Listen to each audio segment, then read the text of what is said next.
Hey everyone, welcome back to my channel, The Coconut Yogi. My name is Florence. Today's video is a little bit different as we're not actually going to be doing our yoga practice, but I'm kind of opening and wanting to open up my channel for bigger and broader things, deeper conversations, things that I find interesting, topics that I have really found value in, and a lot of things that I have been learning about for over the past few years. And I've really felt like I wanted to kind of begin sharing those things to a wider audience of more than just, my own circle, and in the hopes that it may inspire someone else, or it may encourage or support, or even just get someone else to think differently about their life journey and whatever they're going through. So today's conversation is going to be about energy.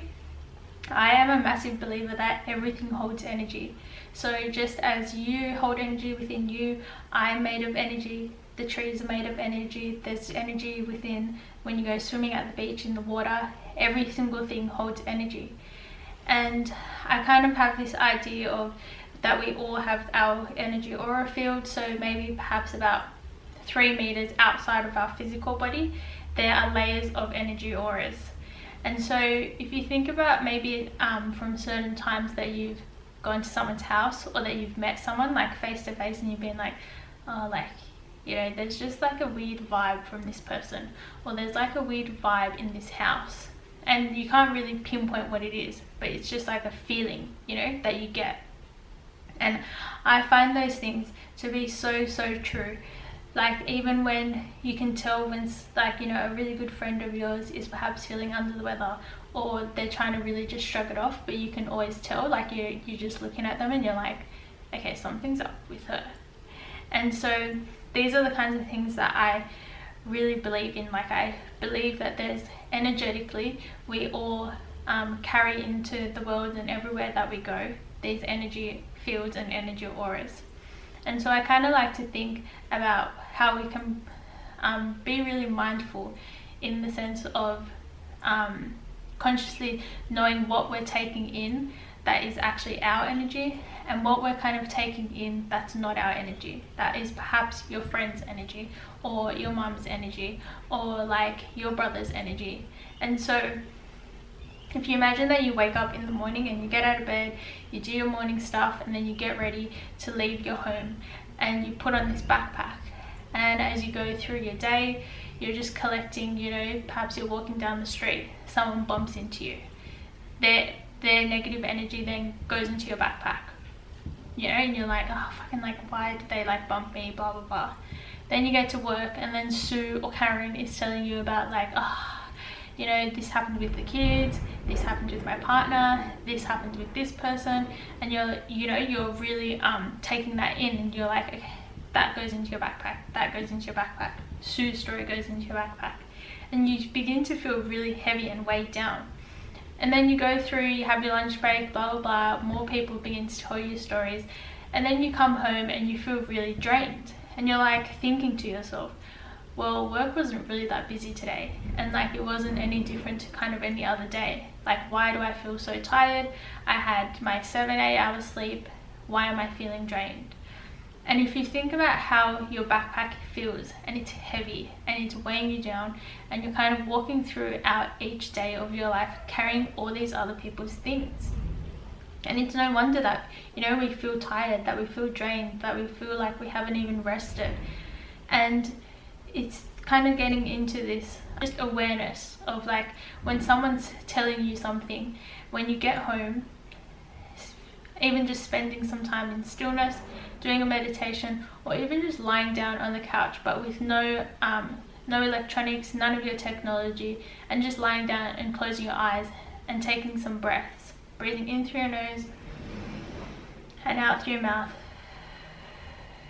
inhaling and exhaling, and really allowing yourself to kind of, cleanse, from your day, from being out in the world and doing all the things, and coming back home to really be with who you are and what your energy is really holding for you.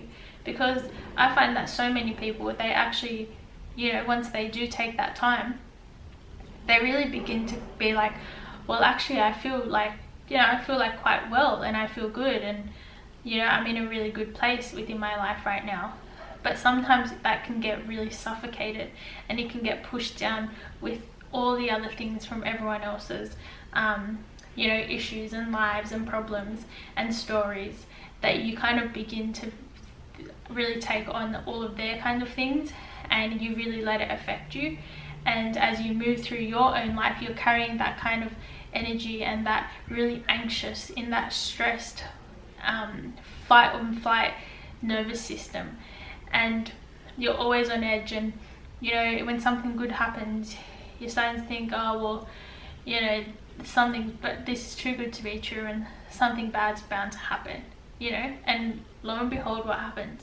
Something bad ends up having to happen, because energetically that's what you're in, and so that's what life will reflect back to you. And so I really, really am so passionate about becoming aware of what we carry that is ours, and what we're carrying that is not ours, and learning to let it go, to unpack and take off the backpacks, and just to sit with ourselves, and to be, and to kind of go through things like, okay, I'm feeling really heavy today, like what in my day felt heavy, well, when blah and blah came and were telling me about this thing, that made me feel heavy. When I went to this place or that person's house, that made me feel heavy. When I hang around with these certain people, that made me feel heavy. When I said yes to something that I really didn't want to do, that made me feel heavy. And it really comes to link and be like a connect the dots of, okay, all of these things are leading to me feeling this way. And the beautiful thing about it is that we have choice, and we always have choice. Even though we might not be able to control the situations that happen to us, or the situations that we're perhaps in, we always can have the power for choice, to choose differently for ourselves, and to choose what we decide that is ours to take on, and what we choose to really let go. And there's so much power in doing that, and there's so much power in protecting your energy, and being aware, that just everything that we're feeling within us and that we pack into that backpack is what life will reflect back to us. And so we kind of get to this place when we begin practices like yoga or meditation, and beginning to say no when we mean no, and beginning to say yes when we mean yes, and taking time for self-care and for rest, and putting ourselves back on our priority lists, and trusting our gut instincts when something feels wrong, or trusting our gut instincts when something feels right. And we really begin to build this really strong energy field that's around us, that like Sue may still tell you those stories, and Karen may still will still tell you those what's annoying her, but your energy field is so strong that you can take that in, and you can still listen to it, but your bag's closed, the backpack's zipped up, nothing's coming inside. So that way, when you're going throughout your day and you end up coming home at the end of the day, you're not feeling that strain or that anxiousness or that heaviness of everyone else's things in your mind and weighing on your shoulders, because you're so clear about, this is what my energy field is. I practice self-care. I put myself at the top of my priority list. I value having my health. I value having my well-being. I say yes when I mean yes. I say no when I mean no. And my energy field is like, your energy field advocates for these things, and so life will reflect back to you those sorts of things. And so I guess for me, I'm not sharing this as in like I've got this down packed, but it's something that I've definitely been very conscious and been aware of really thinking about, and really being active in the choices that I make, and not just going along with whatever happens, but having that awareness and stepping into that power of choice, and choosing like, look, thanks for the thought, for inviting me to that thing, but at the no thanks, I'm going to be at home, I'm going to be resting. Or even the times that that like something really lights you up, but then you don't make time for it in your life, you know, really flipping the switch on that and choosing to put aside that 1 hour a week, like, yep, 1 hour a week I'm going to go do this activity. I know that it fills me up. And I find that so often, like, people will talk about how much they hate their jobs. And as someone who works for themselves, I know that, you know, the cure is not for everyone to go quit their jobs and to become, you know, an owner of their own business or something. And so very often I find that when I'm speaking with other people or my friends, is that it's not really the heaviness of their job. Very likely if they just change maybe one aspect of, perhaps maybe once a week they set aside that 1 hour of time for themselves to do yoga, go for a walk, have a nap, to just be away and do something for themselves, the heaviness of all the other things kind of becomes lighter, because they're filling their cup and everything is coming from a place of like abundance, you know, that it's not from a place of like lack, like, oh, I have to do this for you because you did this for me, you know. It becomes from this place of, I want to do this for you, and so I'll do it because I want to, and I don't expect anything to come back. And if it does, perfect. If it doesn't, there's nothing, there's no resentment. And because it was from a place of abundance, of like, I can give this to you because I've given this 1 hour to me. And so guys, I'm gonna leave it there for today, because I know that if this is kind of your first conversation that talks about energy and that kind of gets you thinking differently about how you go about your day and talking about awareness, it probably feels like it's a lot to take on. So I really want to leave it there, and I guess leave you guys with 3 kind of actionable, small, simple steps. I'm not going to say simple because what I might find easy may be really hard for you, and what you may find really easy I may find challenging. So just 3 small steps. The first would be to breathe. And I know that sounds so silly because you're just like, well, of course I'm breathing, I do it every day, or else I wouldn't be here. But I mean consciously breathing, you know, really being aware and kind of taking those deep breaths in through the nose, out through the mouth, and even counting the breath is such a great way to build that awareness.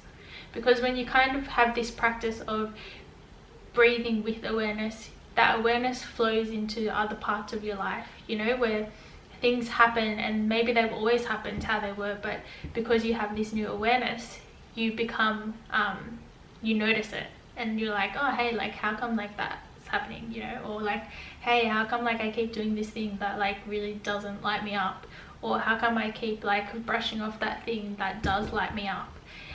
So beginning to breathe with awareness and start a kind of practice where it really allows you and to focus on one simple thing of breathing in and breathing out. So that's number 1, to breathe consciously. Number 2 would be to check in with yourself at the end of your day. Doesn't need to be journaling, although I do love journaling. It can even just be as simple as when you hop into the shower, either in the morning or at the end of your day at night time, and just checking in with yourself, you know, looking back and reflecting on your day and keeping kind of like a bank account sort of thing of what went really well for me today, what were things that perhaps didn't go that well, but and looking at that side of things and being like, do I have control to choose differently from those things? Can I change it? And if I can, like, how can I make steps to change those things? And number 3 would be self-care. Obviously I'm the owner of Katoa Collection, and my big message within that is self-care. And put really simply, just taking care of yourself, beginning to take care of yourself, whatever that looks like. I mentioned a few examples before of ways that taking care of yourself can look like, and of course doing the facials and getting your nails done, but I think at a deeper level, taking care of yourself may even look like saying no to something, as I said, maybe saying yes to more things that really light you up, taking time out for yourself, asking for help, you know, really making time for the things that you enjoy, making time for rest, and being mindful of like how you feel when you're with certain people, how you feel when you're at certain places, and how you feel even just within your home. You know, like when you get home from work, what does it feel like for you? And check in with that, like, oh, my space feels cluttered. Or like when you get home, is it kind of more like a, yes, I'm home? You know, you want that feeling. You want that feeling all throughout your life, not just when you get home at the end of your work day, to have that feeling of like, yes, I'm home. That's the kind of feeling that you want within yourself, and that's the kind of feeling that you want your energy field to really advocate for. To really advocate for the fact that you feel at home within yourself, and so your energy field goes out and reflects that back to you through life. You know, like, hey, like, you know, Florence is really like doing her thing, and she's really putting herself first, and she's really making time to look after herself. Like, let's send her some good vibes. And then you're just like chilling at home, and you get like a random call from a friend being like, hey, you know how you were like saying about, you know, that car or something that you wanted? Like, I know a person who's selling it for really cheap because they're moving overseas. Or like you're chilling at, you know, I don't know, dinner or hanging out with your kids, and something comes up like an email, and it's like, hello, like, you know, we've noticed that you've been doing this and this at work. We really want to send you this like bonus at the end of the month. And you're like, what the hell? And small little things like this begin to happen, and that's when you really begin to tune into that power that I was talking about, the power of choice, the power to choose differently, the power to really begin to protect your energy and advocate for the things that you find valuable. Just to end on those three, so the first is breath, really becoming in tune and aware of your breath, checking in with yourself either at the beginning of the day, at the end of the day. And number three, taking time to take care of you, self-care, however that looks like, anything that fills your cup. And I guess to end off is just to be kind to yourselves throughout this journey. I know that there's some people out there who are probably doing it tough, and then there's some other people out there who are probably in a really good place. And so really just ending on the message to be kind to yourselves, so then in that work capacity you can have kindness and compassion for everyone else around you, and so from that place of abundance rather than from the lack. Thanks so much, guys. I'll see you on our next chat. I really hope that this has been valuable for even just one person out there.